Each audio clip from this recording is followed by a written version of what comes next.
네, 오늘은 연부를 해가지고 아주 굉장히 큰 등력을 했던 연불 할머니, 삼매 할머니라는 분에 대한 말씀을 좀 드리도록 하겠습니다.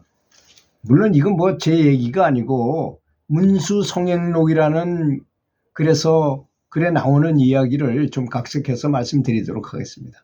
때는 당나라 시대였어요. 오래전의 얘기지만 그 삼매 할머니에 대해서 내력을 잘 몰라요. 이분이 아무리 공부를 적게 했던 많이 했던 간에 어떤 큰 스님으로부터 어떤 도를 이어받았을 가능성은 없지만 하여튼 그런 건 전해오지 않는다고 합니다.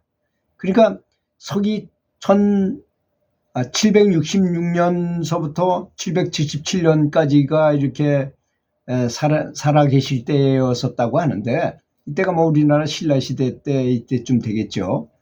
오대산, 중국의 오대산 있잖아요. 중국의 오대산 화엄령예라는 고개라는 뜻이잖아요. 화엄령이라는 게.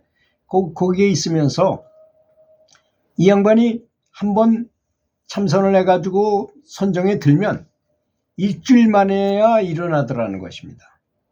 그래서 이 양반 별명이 삼매 할머니라는 그런 별칭을 받은 그런 할머니 보살이었습니다. 근데 이분이 얼마나 신통력이 많은지 귀신을 부르고 귀신이 불러가지고 귀신한테 일을 시켜가지고 큰 돌다리를 놓게 만들기도 하고, 또 이렇게 그 숲속을 이렇게 걸어갈 때 불편하잖아요. 그러면 새하고 짐승들을 시켜서 숲속에 길을 내라. 그러면 사방으로 통하게 길을 자기가 원하는 대로 이렇게 내주게끔 이 새와 짐승들을 시켜서 하기도 하고, 또 이분이 힘이 엄청나게 세가지고 힘이 세니까 두려운 게 없잖아요. 그리고 걸음걸이는 아마 신족통을 축지법을 아마 쓰실 수 있었는지 서울과 부산 같은 데를 하루 만에 갔다 오면서 이 동량을 해가지고 그런 분들이 전부 다 거의 다 이렇게 밥을 빌어다가 식사를 하시고 탁발을 해가지고 식사하시잖아요. 탁발을 서울과 부산 같은 데를 하루에 그냥 쫙 갔다 오고 그러더라는 것입니다. 아침에 갔다가 저녁이면 다시 돌아올 정도로 축지법을 쓸 수 있는 그런 능력도 있었다고 그래요. 그리고 이 양반은 참 자비심이 많아가지고 자선사업으로 돈을 하나도 안 받고 잠도 재워주고 먹을 것이 없어서 굶주리는 사람들을 구제하는 거를 취미로 직업으로 하시고 살았는데, 그러다 보니까 찾아오는 사람들이 점점 더 많아질 거 아니겠습니까? 옛날에 얼마나 가난했어요. 먹을 것도 없고 그런 사람이 많잖아요. 그래서 돈도 안 받고 잘 수 있는 데도 마련해주고 먹을 것도 항상 대접을 하고 하니까. 근데 이 양반이 특징이 뭐냐? 예수님이 오병이어에 떡 5쪽하고 고기 2마리로 3,000명을 먹였다고 하는데, 이분도 똑같은 신통을 가지셨어요. 죽 한 그릇을 끓여놓고서 손수 쪽박을 들고 사람이 오면 한 그릇씩 시컷 먹도록 퍼주면 사람이 아무리 많이 와도 줄어들지 않고 항상 그걸로 계속 주더라는 것입니다. 근데 배부르게 먹게 이렇게 해 주었다는 것입니다. 하루는 이걸 해줘야 되는 할머니가 산매에 들어버렸어요. 그 선정에 들어서 죽을 푸지 못하니까 그 제자들이 대신해서 죽을 푸더니 죽이 모자란다고 했습니다. 할 수 없이 산매 할머니를 깨웠어요. 아이고 스승님, 죽이 모자라가지고 어떻게 하죠? 죽이 다 떨어져 가는데요. 그러더니 산매 할머니가 산매에서 딱 깨나더니 주걱으로 죽을 호호 지면서, 야, 모자라긴 왜 모자란다고 하느냐 하니까 죽이 또 솥에 아주 가득해지더라는 것입니다. 그러니까 신통으로 그 죽을 더 많게 만드는 것이죠.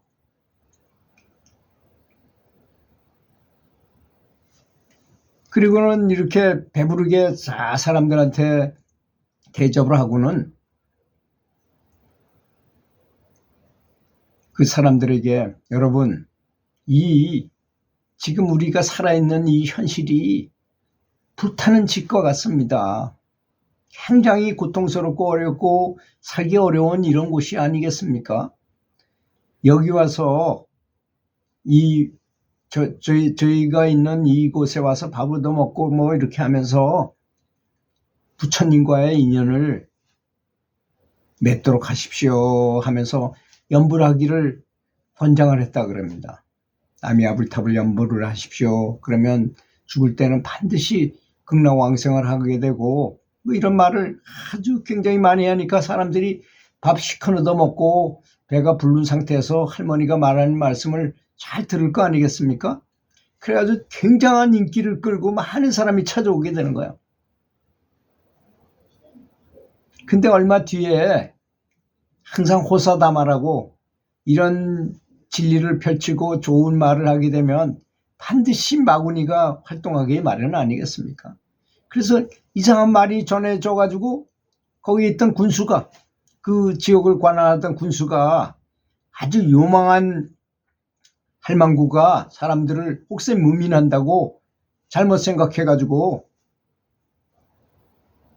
이 할머니를 옥에다 가두든지 뒤를 물어가지고 혼내줘야 되겠다라고 생각하고 병사들을 데리고 병졸들을 데리고 포도대장까지 대동하고 갔어요.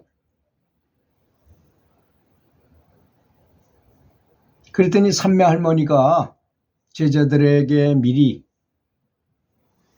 나는 오늘 왕생할 테니까 열심히 공부하고 나를 따라서 극락왕생하도록 하라 하는 말을 남기고 나는 이제 가겠노라 하시더니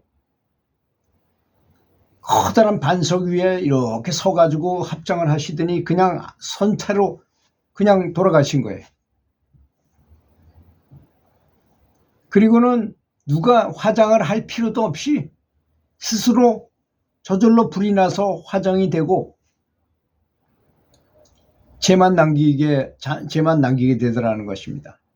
그래서 이제 유망한 할머니를 찾아서 붙잡아 가려고 왔던 군수는 뭐 유망한 할머니 보지도 못하고 이 양반이 서서 죽었고 스스로 불이 나가지고 그냥 숫덩이만 남기고 죄만 남기고 그냥 가셨으니 어떻게 하겠어요? 탄식하면서 돌아갔다는 것입니다. 이때가 바로 서기 787년 2월 달이었다고 합니다. 이런 이적을 행한 이런 여자분이면서 또 스님도 아니었잖아요. 이분은 삼매 할머니라고 불릴 정도로. 근데 그 내력을 알 수가 없었지만 제 생각에는 아마 어떤 인연으로 큰 스님한테 법을 전수받으신 것 같아요. 그래서 이게 뭐 다른 말을 필요가 없잖아요. 한번 삼매에 들어가면 일주일 동안이나 가만히 앉아서 일주일이 있다가 깨어나시고 가끔씩 갖다 삼매에 들으시고 또 귀신을 불러서 일을 시킬 수도 알았고 또 새와 짐승들을 시켜가지고 이 숲속에 길을 내서 사방으로 통하게 하기도 하고 또 축지법을 써가지고 서울 부산을 하루 만에 왔다 갔다 하면서 탁발을 해오시기도 하고 또 자선사업을 해가지고 돈 안 받고 숙박소를 차리고 먹을 것 없고 굶주리고 헐벗은 사람들을 마음껏 먹게끔 구제해주고 사람들이 그렇게 많이 찾아오고 그리고 이제 그분들한테 잘 먹이고 한 다음에 이제 법문을 짧게 이렇게 하셨다는 거 아니겠습니까? 이 삼계는 참 곤란한 곳이다. 이거 언제 죽을지도 모르고 어떻게 될지 모르는 것이니까 정말 연불을 열심히 해가지고 저 극락으로 갈 수 있도록 하는 게 좋지 않겠는가 이렇게 탁식한 매겨놓고서 이제 그런 법문을 하시고 하셨다는 것입니다. 그러니까 이제 그 군수가 사람은 원래 자기가 위치가 든든하고 치고 높다고 생각하면요, 다른 사람은 시기 질투하길 잘해요. 그 군수 노릇 원님이 되면 보이는 게 없죠. 다 자기 밑에 쫄병들이니까. 근데 들어보니까 그 사람이 나보다 더 대단한 인기를 끌고 있고 사람들이 그 사람을 더 많이 믿어. 그러니까 배알이 뒤틀린 거예요. 그래가지고 잡으러 가보니까 이미 그 삼매 할머니는 아시고 반석 위에 올라서서 합장을 한 채로 그냥 돌아가셨는데 불이 저절로 나가지고 몸을 다 태우고 쟤만 남겨놓고 그렇게 가셨다는 거 아니겠습니까?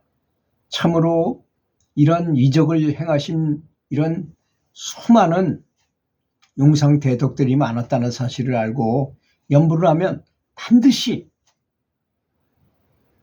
극락왕생하고 살아서도 이런 해탈의 경지에 이를 수 있다는 것을 믿으시기 바라겠습니다. 들어주셔서 감사합니다.